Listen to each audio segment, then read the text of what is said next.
मैंने कोचिंग कभी ज्वाइन नहीं की। अच्छा, कोचिंग कभी भी नहीं ज्वाइन की। मैंने सेल्फ स्टडी ही करी है हमेशा। अच्छा। जब नीट 2021 खत्म हुआ उसके बाद मैंने 3 महीने तक कुछ पढ़ाई नहीं की क्योंकि मेरे ऑलमोस्ट 600 मार्क्स आए थे, तो मेरे को लग रहा था मेरा सिलेक्शन हो जाएगा। हाँ, आराम से हो जाएगा तो थे ही। हाँ, कि मेरा सिलेक्शन हो जाएगा आराम से।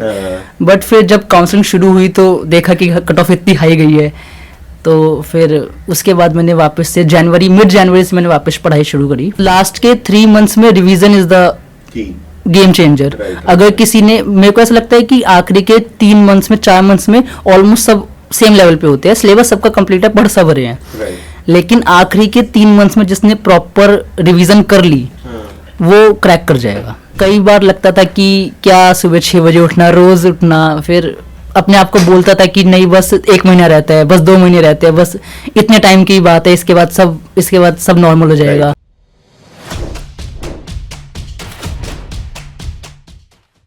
Hello everyone, welcome back to our show, जहाँ पर हम लेके आते हैं इंडिया के top most government medical colleges में पढ़ने वाले स्टूडेंट्स को।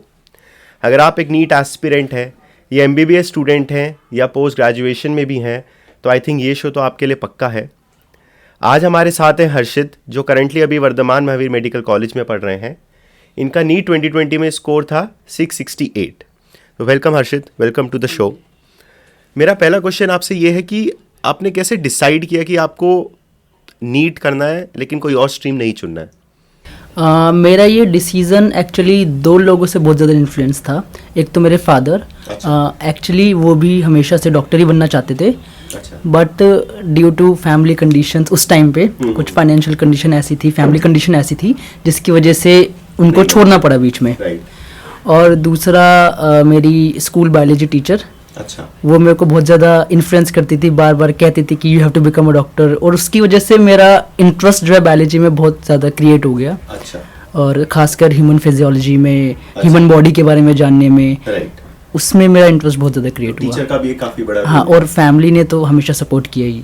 राइट, ठीक है। तो आपकी जर्नी कैसी रही 11th और 12th क्लास की? आपका क्या स्केड्यूल रहता था? आप अटेंडिंग स्कूल में थे?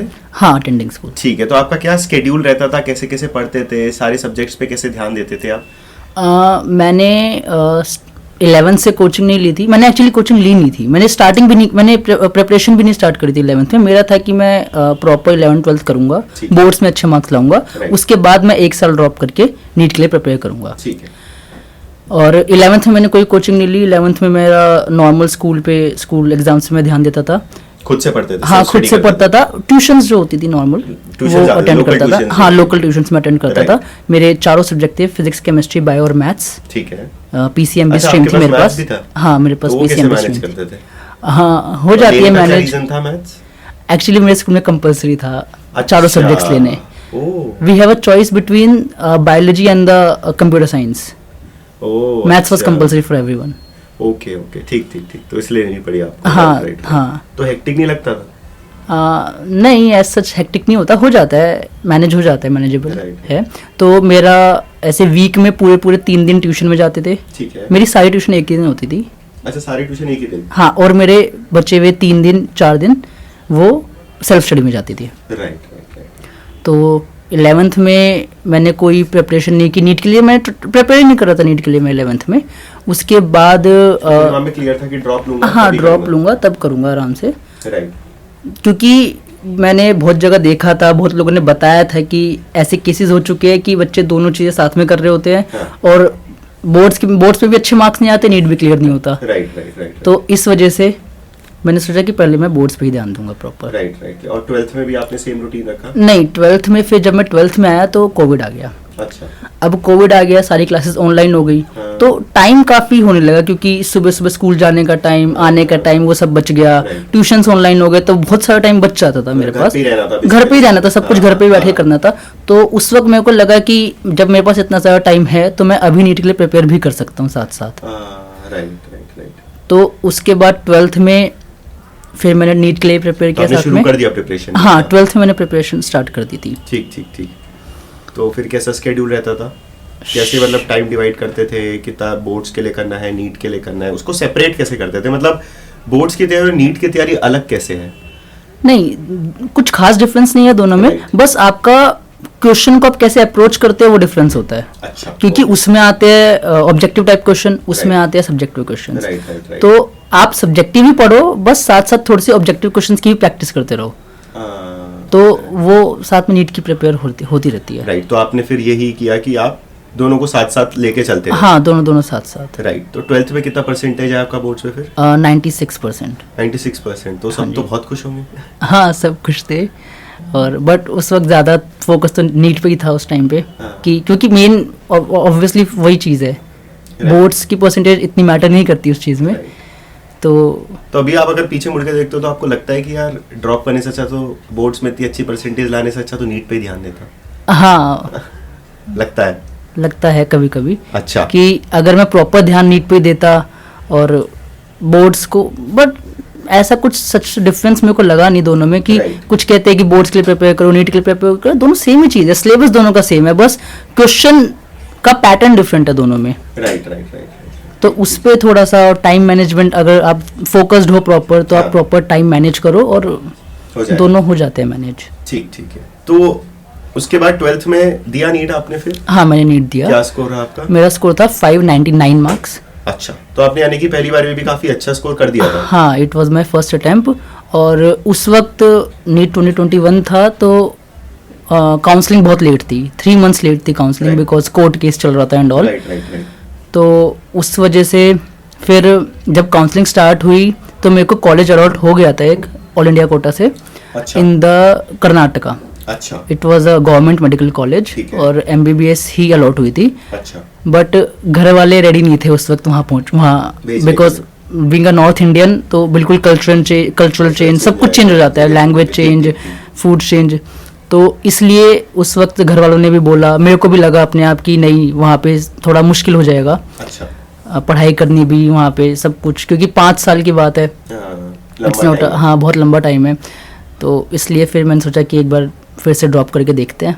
अच्छा, तो और फिर आपने ड्रॉप करने का डिसीजन ले लिया था उसके बाद। राइट, तो उस साल का बताइए कि आपने ड्रॉप लिया एंड कोचिंग ज्वाइन की आपने कोई, या घर पे सेल्फ स्टडी करते थे, किस तरह से आपने प्रिपेयर किया उस साल में? मैंने कोचिंग कभी ज्वाइन नहीं की। अच्छा, कोचिंग कभी भी नहीं ज्वाइन की, मैंने सेल्फ स्टडी ही करी है हमेशा। अच्छा, जब नीट 2021 खत्म हुआ उसके बाद मैंने 3 महीने तक कुछ पढ़ाई नहीं की, क्योंकि मेरे ऑलमोस्ट 600 मार्क्स आए थे, तो मेरे को लग रहा था मेरा सिलेक्शन हो जाएगा, आराम से हो जाएगा। तो हाँ, कि मेरा सिलेक्शन हो जाएगा आराम से। बट फिर जब काउंसलिंग शुरू हुई तो देखा कि कट ऑफ इतनी हाई गई है, तो फिर उसके बाद मैंने वापस से मिड जनवरी से मैंने वापस पढ़ाई शुरू करी। ठीक है। और उस वक्त ऐसा था कि मैं दिन में 4 घंटे पढ़ रहा हूँ, फिर 6 घंटे पढ़ रहा हूँ, ऐसे धीरे धीरे टाइम इंक्रीज हुआ।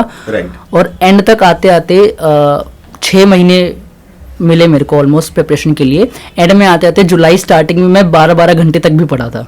अच्छा, दिन के। तो यही आपने रखा? हाँ, पूरे टाइम मतलब सेल्फ स्टडी की? हाँ, सेल्फ स्टडी की। कोचिंग मैंने नहीं ज्वाइन की कोई भी। मैंने यूट्यूब पे बहुत सारे ऑनलाइन प्लेटफॉर्म्स है जो फ्री पढ़ा रहे हैं, like Unacademy is there, PW is there. तो मैंने उनके लेक्चर्स लिए, और जो भी प्रैक्टिस बुक्स होती है, प्रिपरेशन बुक्स होती हैं, जैसे फिजिक्स की DC पांडे सर की बुक आती है, ऐसे ऑब्जेक्टिव टाइप जो एग्जाम ओरिएंटेड बुक्स होती है, मैंने वो उनसे क्वेश्चंस प्रैक्टिस किए। ठीक है। और ऐसे अपने आप का कोई ऑफलाइन टेस्ट सीरीज आपने ज्वाइन की हो? ऑफलाइन टेस्ट सीरीज मैंने ज्वाइन करी थी लास्ट के 3 मंथ्स में। राइट। मैंने एलन की rank booster test series join करी थी उस वक्त। क्या रीजन था ज्वाइन करने का? बिकॉज टेस्ट, क्योंकि मेरे को ऑनलाइन टेस्ट नहीं देने थे, बिकॉज ऑनलाइन टेस्ट में वो इन्वायरमेंट क्रिएट नहीं हो पाता जो कि आपको प्रॉपर फील दे, एग्जाम वाली फील दे। क्योंकि ऑनलाइन टेस्ट में आपको OMR नहीं फिल करनी होगी, आपको वहाँ पे जाके सेंटर पे नहीं देना होगा, तो वो इन्वायरमेंट नहीं क्रिएट हो पाता। तो इसलिए मैंने ऑफलाइन ऑप्ट की।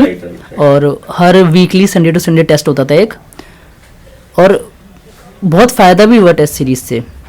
टेस्ट सीरीज की मेरा एवरेज स्कोर 625 रहता था, और मैक्सिमम मैं 670 तक गया था टेस्ट सीरीज में। अच्छा, और मिनिमम भी 580 तक। अच्छा, एवरेज 620। राइट। तो क्लासरूम का क्या आप फायदा बता रहे थे कि उसमें टेस्ट सीरीज ज्वाइन करने का क्या फायदा था? टेस्ट सीरीज से हुआ ये कि मेरा जो सिलेबस था, मेरे को उससे पहले एक प्रॉपर शेड्यूल नहीं मिल रहा था कि मैं रिवाइज कैसे करूँ पूरा सिलेबस, बिकॉज लास्ट के 3 मंथ्स में revision is the game changer. Right. अगर किसी ने, मेरे को ऐसा लगता है कि आखिरी के 3 मंथ्स में 4 मंथ्स में ऑलमोस्ट सब सेम लेवल पे होते हैं, सिलेबस सबका कंप्लीट है, पढ़ सब रहे हैं, राइट। लेकिन आखिरी के 3 मंथ्स में जिसने प्रॉपर रिवीजन कर ली वो क्रैक कर जाएगा।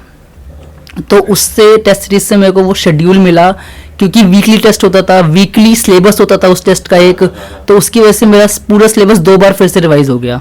अच्छा, तो Right. इससे मेरे को बहुत फायदा मिला। इससे आपको ये फायदा हो गया। हाँ, और एग्जाम की जो एक फील होती है कि आपको टाइम मैनेजमेंट कैसे करना है एग्जाम में, हाँ, और किस सब्जेक्ट को ज़्यादा टाइम डिवोट करना है, Right. तो स्ट्रैटेजी क्या होनी चाहिए एग्जाम अटेम्प्ट करने की, वो सब मेरे को पता चला उससे। वो सब आपको पता चल गया। हाँ। तो आप मतलब लगी काफी स्टूडियस रहे हैं मेरे को, क्योंकि सेल्फ स्टडी करके बिना कोचिंग ज्वाइन करके इतना अच्छा स्कोर करना। तो आपकी सब्जेक्ट वाइज स्ट्रैटेजी क्या रहती थी? आप तीनों सब्जेक्ट्स को खुद से कैसे अप्रोच करते थे?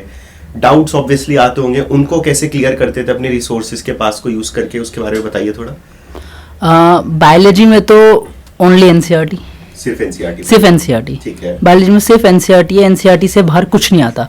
पहले आता था 2018-17 में, हाँ। अब कुछ भी नहीं आता, एक वर्ड भी बाहर से नहीं आता। तो आपको तो मैंने बस वही पढ़ना है? हाँ, मैं सुबह 6 बजे उठता था। अच्छा। सुबह 6 से 9:30, 3 घंटा। मैं टोटल दिन में बायोलॉजी को सिर्फ 3 घंटे देता था, 3-3.5 घंटे। ठीक है। सुबह 6 से 9:30 एनसीईआरटी पढ़नी है अच्छा। बस। उसके बाद में पूरे बचे हुए दिन फिजिक्स केमिस्ट्री, क्योंकि उनको ऑब्वियसली ज़्यादा टाइम चाहिए होता है, प्रैक्टिस करने होते हैं क्वेश्चंस। बायो में आप सिर्फ सेल्फ स्टडी करो, एनसीईआरटी रीड करो, it's more than enough. Right. तो मेरा उसमें टाइम चला जाता था पूरा 6 से 9:30 सुबह सुबह बायो में। उसके बाद फिजिक्स में मेनली मैं ऑनलाइन यूट्यूब पे लेक्चर देखता था। ठीक है। उसके बाद जैसे कि मैंने बताया, डीसी पांडे सर की बुक आती है ऑब्जेक्टिव नीट नाम से, ठीक है। फिजिक्स, मैं उसको सॉल्व करता था। और फिर जो प्रीवियस ईयर क्वेश्चंस है, जो जेई के प्रीवियस ईयर क्वेश्चंस है, नीट के है, वो सॉल्व करता था। अच्छा, जेई के भी आप क्वेश्चंस थोड़े से लगाते थे फिजिक्स के? हाँ, क्योंकि उससे थोड़ा सा लेवल हाई रहता है। हाँ, राइट। तो आपके लिए इजी हो जाता है? हाँ, इजी हो जाता है। तो क्वेश्चन अटेम्प्ट करना भी easy हो हाँ, जाता है। उससे टाइम भी कम, जो नीट के क्वेश्चन है उसमें कम टाइम देना पड़ता है फिर Right. क्वेश्चन सॉल्व करने के लिए। राइट। और केमिस्ट्री में भी मैंने एनसीईआरटी ही पढ़ी है मेनली, और यूट्यूब पे लेक्चर देखता था और एनसीईआरटी। ठीक है। तो यही आपका वो रहता था। तो हाँ। जो आपके डाउट्स आते थे उनको कैसे आप कोचिंग में क्लियर करते थे स्कूल के टीचर्स से? हाँ, डाउट्स मैं कई बार अपने स्कूल के टीचर से भी क्लियर करता था, या फिर डाउट्स के लिए भी ऑनलाइन प्लेटफॉर्म्स है जहाँ पे आप डाउट डालो, अच्छा। वो आपको सोल्यूशन प्रोवाइड Right, करते हैं। right. तो मैं वो यूज़ करता था कभी कभी। राइट। वरना तो जो टेस्ट सीरीज होती है, टेस्ट सीरीज के बाद आपको डाउट सेशंस मिलते हैं, उससे मैं अपने डाउट यूजुअली सॉल्व करता था। ठीक है। तो जब आप प्रिपेयर कर रहे थे, कोविड आ चुका है, how was your day? How would your day would look like you are starting your day, तो कितने घंटे आप किस सब्जेक्ट को देते थे, कितना पढ़ते थे, कैसा था वो आपका एक दिन? मेरे शेड्यूल में सुबह 6 बजे उठना, हाँ। सुबह 6:30 बजे पढ़ने बैठना, 6 बजे उठ जाते थे? 6 बजे उठ के 6:30 बजे मैं अपने मेरा प्रॉपर रूम नहीं था, स्टडी रूम मैं कहूँगा, ठीक घर में नीचे एक स्टोर रूम टाइप है, वहाँ पे एक टेबल थी, एक चेयर थी, Right. वही मेरा स्टडी रूम था। राइट। तो वहाँ जाके मैं बैठ जाता था 6:30 बजे सुबह, और 6:30 से 9:30 10 बजे तक मैं अपना बायोलॉजी को पूरा टाइम देता था। ठीक है। उसके बाद आके ब्रेकफास्ट वगैरह करना, राइट। ये सब करके मैं 11 बजे फिर से पढ़ने बैठता था। 11 बजे से लेके 2 बजे तक फिजिक्स।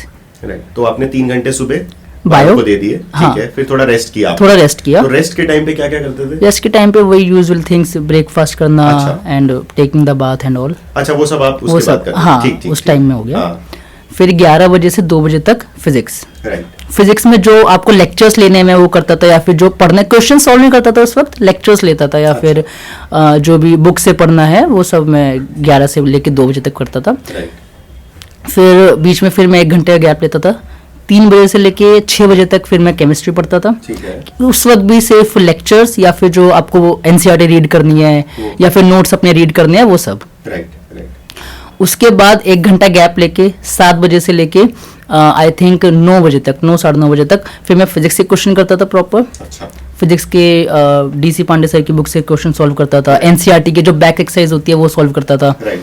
और प्रीवियस ईयर क्वेश्चंस। राइट। तो आप ये सब क्वेश्चंस लगाते थे? क्वेश्चंस लगाते थे। 2 घंटे रख हाँ। के थे कि क्वेश्चंस लगाने? हाँ, फिर Right. रात को फिर 1 घंटा, मैं 3-3 घंटे का वो बना के टाइम पीरियड बना के, Right. फिर 1 घंटे का गैप, ये मेरी स्ट्रैटेजी होती थी यूजुअली। अच्छा, और उसके बाद सोते कितने बजे थे आप? ऑलमोस्ट 11:30 बजे रात को। 11:30 बजे तक सो जाते थे, and वही अगले दिन से वही अगले दिन फिर सुबह 6 बजे उठना, हाँ। 6:30 से पढ़ने बैठ वही जाना, रूटीन रहता वही रूटीन रहता आई था। थिंक काफी डेडिकेटेड रूटीन।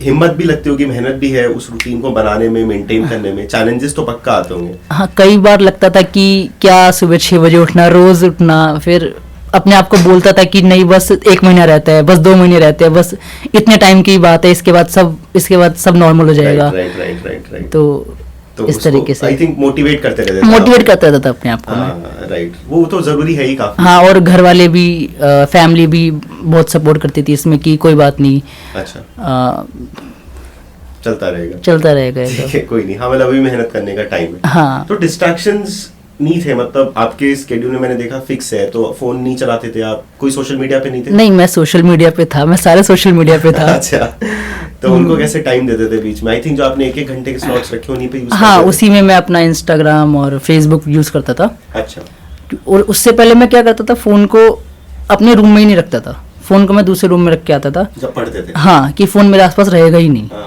फिर राइट। 3 घंटे पढ़ा, फिर 1 घंटे जो मेरे को मिला है गैप रेस्ट करने के लिए, उसमें मैं जाके फोन देखता था, इंस्टाग्राम चलाता था।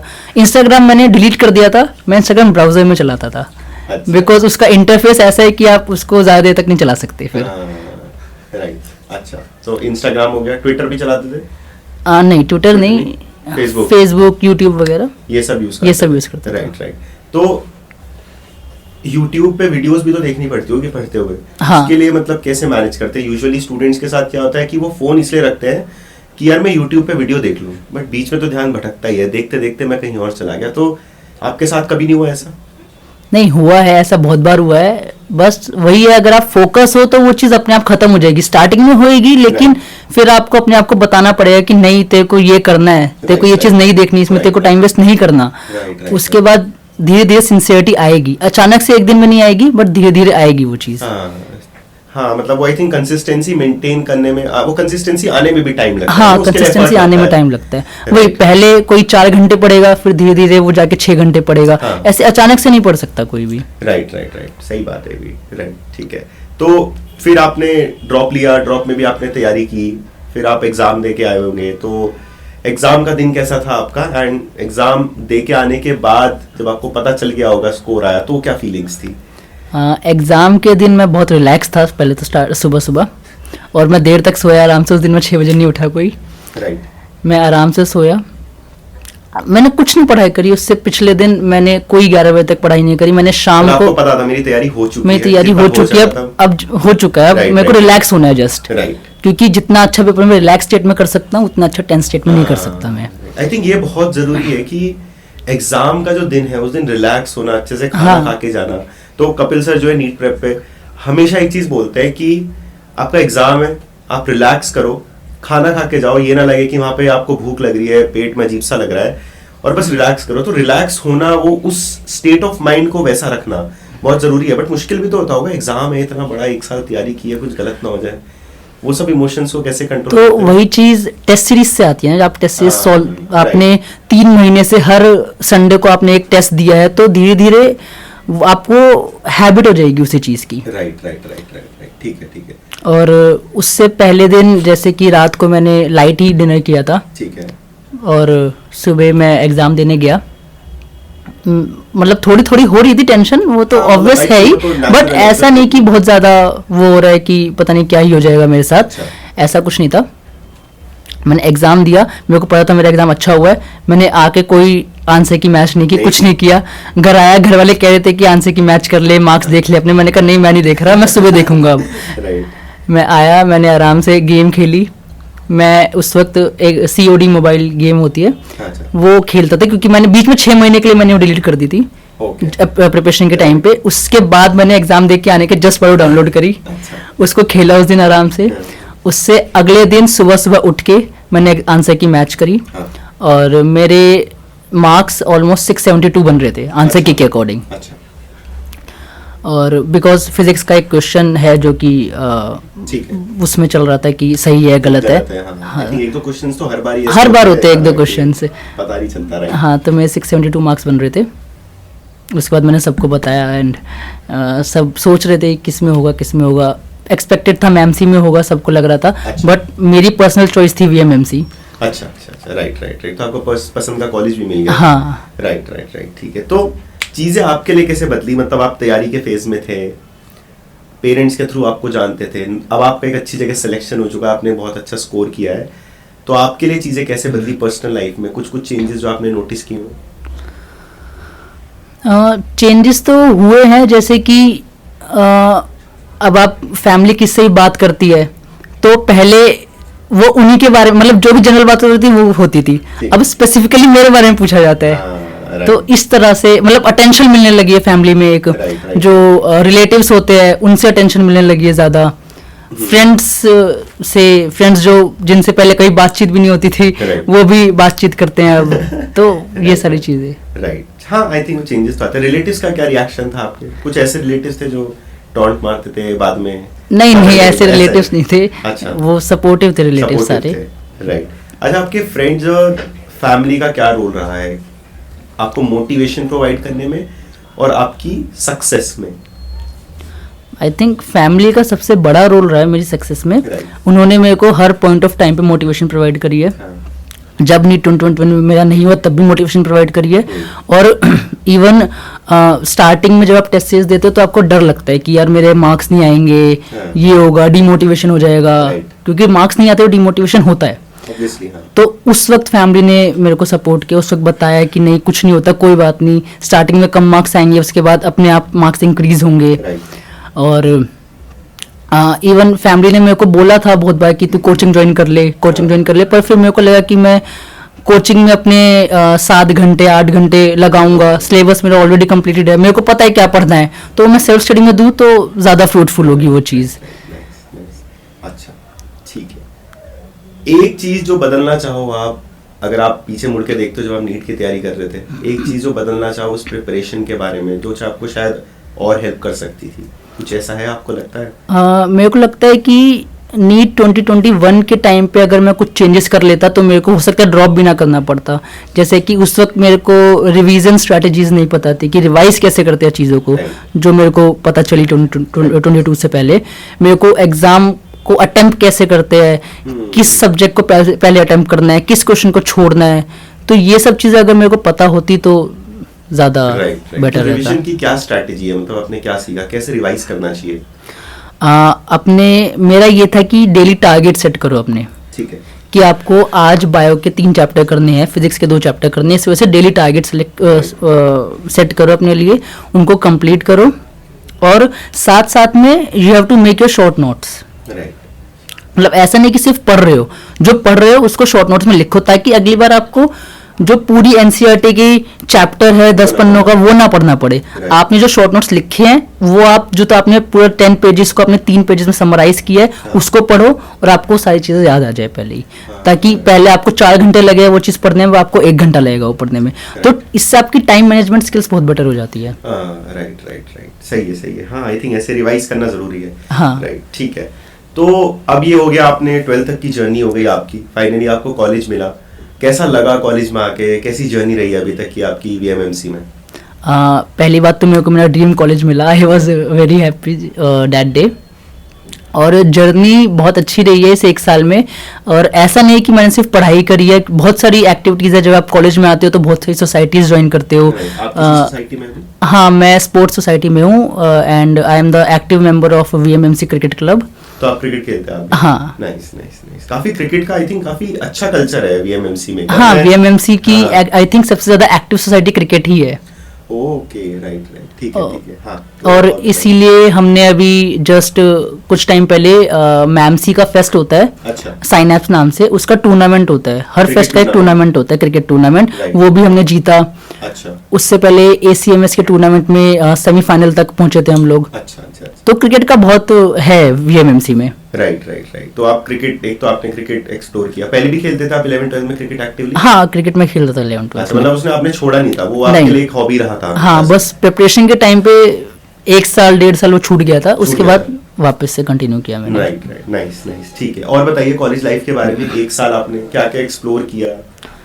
मैंने दोस्तों के साथ ट्रिप्स करी है। कहाँ गए घूमने आप? मैं मथुरा वृंदावन जा चुका हूँ अभी तक। अभी मार्च में हम लोग जोधपुर गए थे सब, Right. बिकॉज जोधपुर का भी एम्स जोधपुर का फेस्ट था, वहाँ पे भी क्रिकेट का टूर्नामेंट था, उसके लिए गए थे हम बेसिकली। Nice. और उसके बाद हम लोग आगरा गए थे एक बार। अच्छा अच्छा अच्छा, तो यानी कि छोटे छोटे टाइम में जब भी टाइम मिला एक ट्रिप मार लिया। हाँ, तो मतलब हर एक एग्जाम्स खत्म हुए, ठीक है। 3-4 महीने में एक एग्जाम्स होते हैं, एग्जाम खत्म हुए उसके बाद एक ट्रिप कर एक ली। ट्रिप जरूरी है। हाँ। Nice nice nice. अच्छा, ये भी परसेप्शन रहता है कि अगर आप एमबीबीएस में आ गए ना तो आपको पढ़ते रहना पड़ता है। मतलब एक तो आपने नीट की तैयारी की, उसके बाद आप एमबीबीएस में आ गए तब भी आपको बहुत पढ़ना है। 5 साल ये पढ़ने हैं एमबीबीएस के, फिर एमडी करनी है, फिर सुपर स्पेशलिटी करनी है। वो आप एंड कुछ नहीं है उसका, आप कितनी भी चीजें कर सकते हो। तो आप क्या क्या परसेप्शन है इसके बारे में, कितना पढ़ना पड़ता है डॉक्टर को? पहली बात तो एमबीबीएस में आए हो तो ये नहीं सोचना कि पढ़ना नहीं है, पढ़ना तो है, राइट। पर ऐसा नहीं कि पूरे टाइम पढ़ते रहना है, बिकॉज बहुत सारी एक्टिविटीज है। अगर आप दिन के आई थिंक 1.5 घंटा 2 घंटा पढ़ रहे हो, it's more than enough. Right. बहुत बहुत डिसेंट स्कोर करोगे आप उससे। अच्छा, ठीक है। और बहुत सारी एक्टिविटीज आप करो, कोई जरूरी नहीं है पूरे टाइम आपका पढ़ना। एक आइडिया, अभी जब आप कॉलेज में हो तो कॉलेज लाइफ में एक दिन आपका how does your day look like? सुबह 8 बजे से हमारी क्लास शुरू होती है। हॉस्टल में रहते हैं आप? नहीं, मैं हॉस्टलर नहीं हूँ, अच्छा। मैं डे स्कॉलर हूँ। अच्छा अच्छा, ठीक है। मेरे को 1 घंटा लगता है कॉलेज, घर से कॉलेज जाने तो आप में। 7 बजे तो निकल 7 बजे मैं घर से निकलता हूँ, 8 बजे से हमारी क्लासेस शुरू होती है, देन क्लासेस 4 बजे खत्म होती है 4 बजे ऑलमोस्ट। तक आपकी क्लासेस हो गई? 4 बजे तक क्लास खत्म होती है। उसके बाद हम लोग क्रिकेट प्रैक्टिस करते हैं हॉस्टल में ही। वी हैव द नेट्स, ठीक है जहाँ पे हम प्रैक्टिस करते हैं, और हम लोग 7 बजे तक ऑलमोस्ट प्रैक्टिस करते हैं। ठीक है, नाइस, राइट। फिर घर आके 1 घंटा वापस से घर आने में लगता है। 8 बजे तक घर आए, फिर रेस्ट किया, फिर डिनर विनर किया। उसके बाद फिर मेरे पास 2 घंटे बचते हैं, उसमें थोड़ा बहुत पढ़ लिया जो भी आज क्लासेस में हुआ है। राइट, तो उसका भी आप मतलब डेली आपका रहता है कि मतलब डेली नहीं बट हाँ, मतलब पढ़ लेते हैं कभी, मतलब कभी क्रिकेट ज्यादा हो गया तो पढ़ाई रह गई, या फिर कभी क्रिकेट नहीं हुआ तो पढ़ाई ज्यादा हो गई। ये फ्लेक्सिबल है। राइट। और एग्जाम के टाइम पे स्केड्यूल कैसे, क्योंकि एग्जाम के टाइम पे तो आई थिंक काफी पढ़ना पड़ता होगा। कितना पहले शुरू करते हो एग्जाम से पहले पढ़ना? एग्जाम से ऑलमोस्ट 1 महीना पहले स्टार्ट करना पड़ता है, प्रॉपर ढंग से पढ़ना। अच्छा, ठीक है।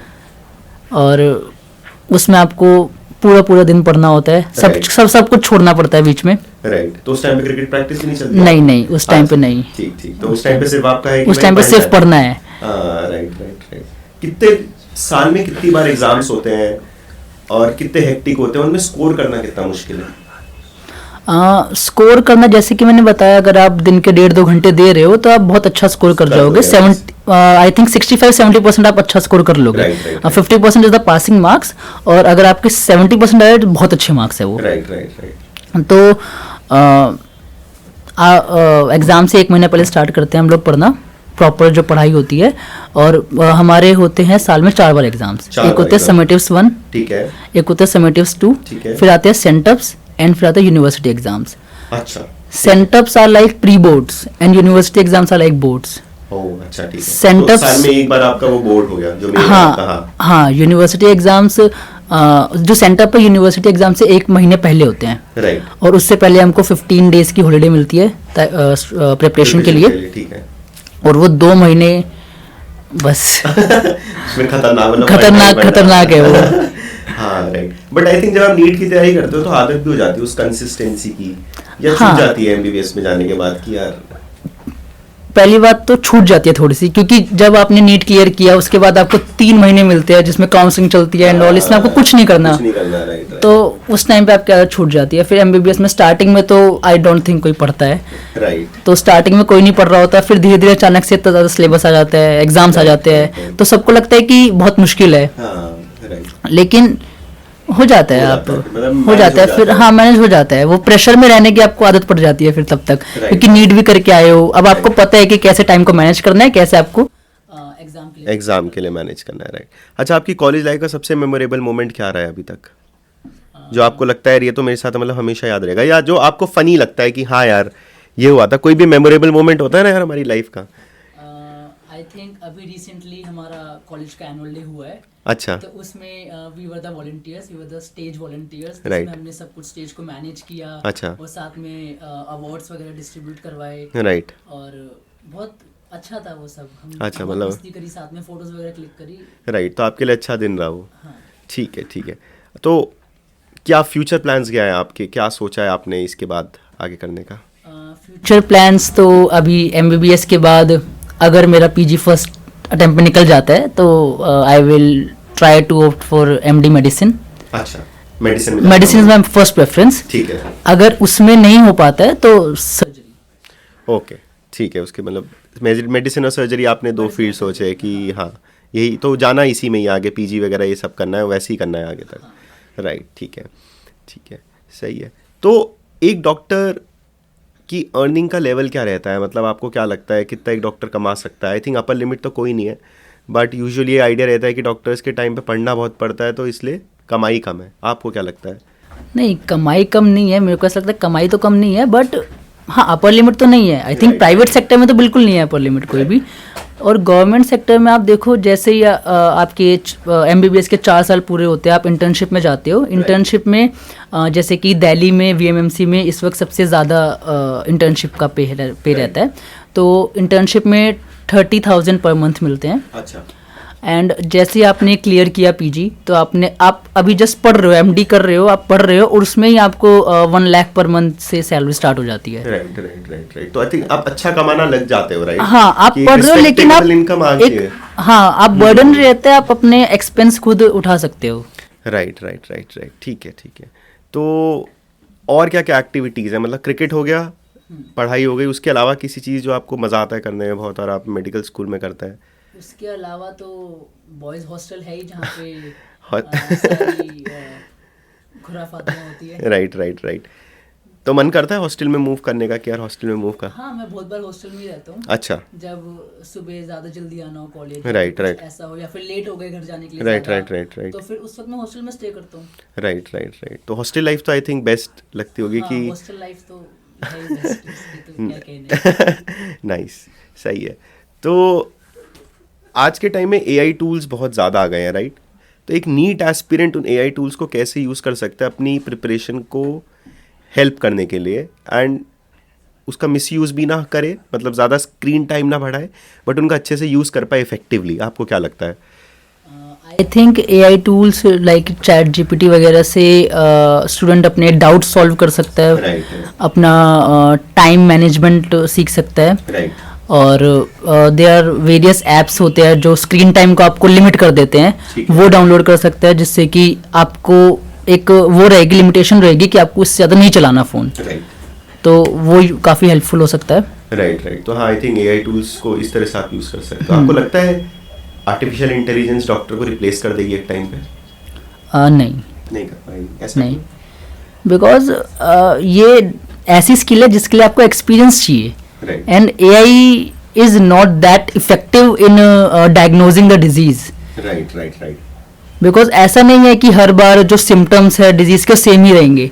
वो आपको पेशेंट की कंडीशन पे डिपेंड करेंगे कि पेशेंट कैसे आया है ओपीडी में. बहुत सारी चीज़ों को ऑब्जर्व करना होता है, उसके बाद डायग्नोज बनाया जाता है. Right. ऐसे ही नहीं कि सिर्फ सिम्टम्स डाले और आपके पास, क्योंकि सेम सिम्टम्स 20 बीमारियों में हो सकते हैं. ठीक है, सही है. तो कुछ क्वेश्चंस है जो हमारे व्यूअर्स ने आपके लिए भेजे हैं, मैं वो पूछना चाहूँगा आपसे. अच्छा, प्रोक्रेस्टिनेट कैसे ना करें? मतलब स्टूडेंट्स की बहुत बड़ी दिक्कत है कि बैठे पढ़ने, प्रोक्रेस्टिनेशन में ही 2-2 घंटे निकल गए. आपके साथ ऐसा होता था कि आपके दोस्तों के साथ? And how can one overcome that? हाँ, स्टार्टिंग में होता है. जब आप प्रिपरेशन स्टार्ट करते हो तो प्रोक्रेस्टिनेशन होती है. Right. क्योंकि जब आप देखते हो कि यार इतना सारा सिलेबस है, इतना सारा पढ़ना है, अभी पढ़ लेंगे, 5 मिनट बाद पढ़ लेंगे, 10 मिनट बाद पढ़ लेंगे. तो मैंने जो स्ट्रेटेजी उसके लिए अप्लाई करी थी, मैं अपने फ़ोन में अलार्म लगा देता था कि आपको इस वक्त पढ़ने बैठना है, इन एनी कंडीशन. ठीक ठीक ठीक. तो मेरे अलार्म लगे रहते थे हर 3 घंटे के, 1 घंटे के, इस वजह से कि आपको इस वक्त पढ़ने बैठना है और फिर इस वक्त ही उठना है. जब अलार्म बजेगा उससे पहले नहीं उठना. तो मैं इस तरह से अपना वो करते थे. राइट. मैनेज करते थे. हाँ, तो कोई भी स्ट्रैटेजी अडॉप्ट कर सकता है.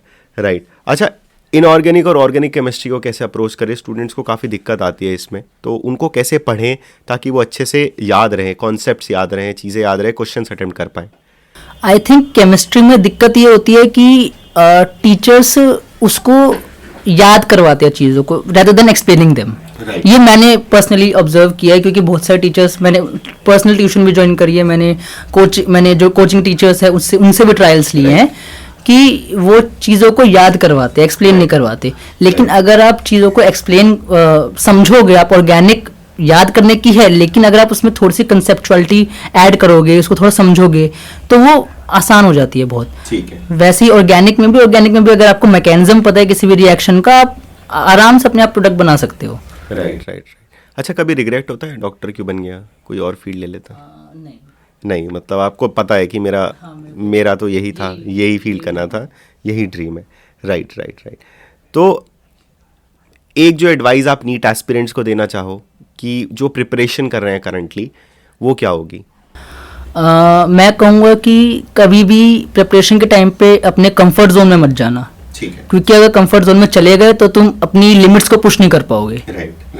हमेशा इसमें रहना कि मैं 6 घंटा पढ़ लिया, अब आधे घंटे और बढ़ाऊंगा, अपना टाइम इंक्रीज करूंगा, एफिशिएंटली इंक्रीज करूंगा। राइट। अपना कंफर्ट जोन ही इंक्रीज करते रहो आप। जैसे आप 5 घंटे थे, 5 घंटे आपका कंफर्ट जोन था, इसमें आप आराम से पढ़ रहे थे। अब आप 6 घंटे कर दो उसको, आपको स्टार्टिंग में कुछ दिक्कत होगी, लेकिन 10 दिन बाद, 15 दिन बाद वो नॉर्मल हो जाएगा, आपका कंफर्ट जोन के अंडर आ जाएगा। राइट। फिर से टाइम इंक्रीज करो। हाँ, तो आपको पुश करना है अपने आप को कंटिन्यूसली ना, कि आप कहाँ तक जा सकते हो उसको प्रिपेयर करने में। राइट, ठीक है। अच्छा, बिकॉज डॉक्टर की लाइफ में ऐसे मोमेंट्स होते हैं, बहुत ह्यूमन कैजुअलिटीज़ देखते हैं। अभी तो खैर आपने फर्स्ट ईयर किया है, आपको लगता है कि वो सब देखने की वजह से ह्यूमन रिलेशंस में जो विश्वास है वो कम हो जाता है, या ये लगने लगता है कि यार हम क्या ही है, वी आर वेरी फ्रेजाइल, सो वैसा स्टेट भी आता है? हाँ, जब आप लगातार इतने टाइम तक वही चीज़ देख रहे हो तो ऐसा लगता है कि यार क्या ही है ये, कुछ भी नहीं है, हम कुछ भी नहीं कर सकते। हाँ, राइट, ऐसा भी सिचुएशन आ जाती है लाइफ में। ठीक है। अच्छा, आपका हमें बोला जाता था जब हम पढ़ाई कर रहे थे कि डॉक्टर हो तो फ्रॉक काटना पड़ेगा, क्या कर लोगे? आप लोगों ने क्या क्या डाइसेक्शन किए और क्या दिक्कत हुई थी उसमें? एनिमल डाइसेक्शन तो नहीं होते अब, एनिमल डाइसेक्शन बैंड है सब। हाँ, ह्यूमन कैडेवर पे डाइसेक्शन किया है। तो डर नहीं लगा तब? हाँ, स्टार्टिंग में थोड़ा अजीब लगता है कि यार ह्यूमन बॉडी है, हम उसको कट कर रहे हैं एंड ऑल, हम ऑर्गन्स निकाल रहे हैं, लेकिन फिर 3-4 दिन बाद आदत हो जाती है। जब आप उस चीज़ को बार बार देखते हो, पढ़ते हो, तो वो नॉर्मल हो जाता है बहुत। अच्छा, फिर नॉर्मल लगने लगता है। तो आपने ह्यूमन डाइसेक्शन किया? राइट। तो प्रैक्टिकल एग्जाम्स वगैरह भी होते हैं आपके ऐसे ही, वहाँ पे बोला जाता है? होते हैं, प्रैक्टिकल एग्जाम्स में डाइसेक्शन करना होता है, हमें बोन्स के बारे में बताना होता है, बोन्स के फीचर बताने होते हैं। अच्छा। जो बॉडी के अंदर सॉफ्ट पार्ट्स हैं, ऑर्गन्स है, उनके बारे में बताना होता है। राइट। अच्छा, तो ये आपके ऐसे एग्जाम्स का पैटर्न रहता है। राइट। ठीक है। जो लास्ट क्वेश्चन है वो ये है कि मॉक टेस्ट में मार्क्स कैसे इंक्रीज करें? मॉक टेस्ट में मार्क्स इंक्रीज करने के लिए आप इसमें सबसे इम्पोर्टेंट है शेड्यूल। अगर आप टाइम मैनेजमेंट सही से करते हो, शेड्यूल बनाते हो, आपको पता है कि किस सब्जेक्ट को कितना टाइम देना है, किस में कितना पढ़ना है, क्योंकि ज्यादातर को ये नहीं पता कि कितना पढ़ना है, वो सिर्फ अपनी कोचिंग्स को ब्लाइंडली फॉलो करते हैं, और कोई कोचिंग वाले बहुत ज्यादा एक्स्ट्रा पढ़ाते हैं। राइट, ठीक है। व्यूअर्स, ये थे हर्षित। काफ़ी अच्छा कॉन्वर्सेशन था। VMMC के स्टूडेंट है और ये क्रिकेट भी बहुत अच्छा खेलते हैं। इन्होंने बताया कि ऐसा नहीं है कि मेडिकल लाइफ में बस आपको पढ़ना ही पढ़ना है, देयर आर बहुत सारी एक्टिविटीज़ हैं जो आप मेडिकल स्कूल में जाने के बाद भी कर सकते हो। तो ये था। अगर आपके कोई भी क्वेश्चंस हैं जो आप हर्षित से पूछना चाहते हैं तो प्लीज़ कमेंट बॉक्स में हमें बता दीजिए, हम उनका रिप्लाई देंगे। आपको ये कॉन्वर्सेशन कैसा लगा ये हमें बताइए। प्लीज़ लाइक कीजिए इस वीडियो को एंड सब्सक्राइब कीजिए हमारे चैनल को। Thank you so much.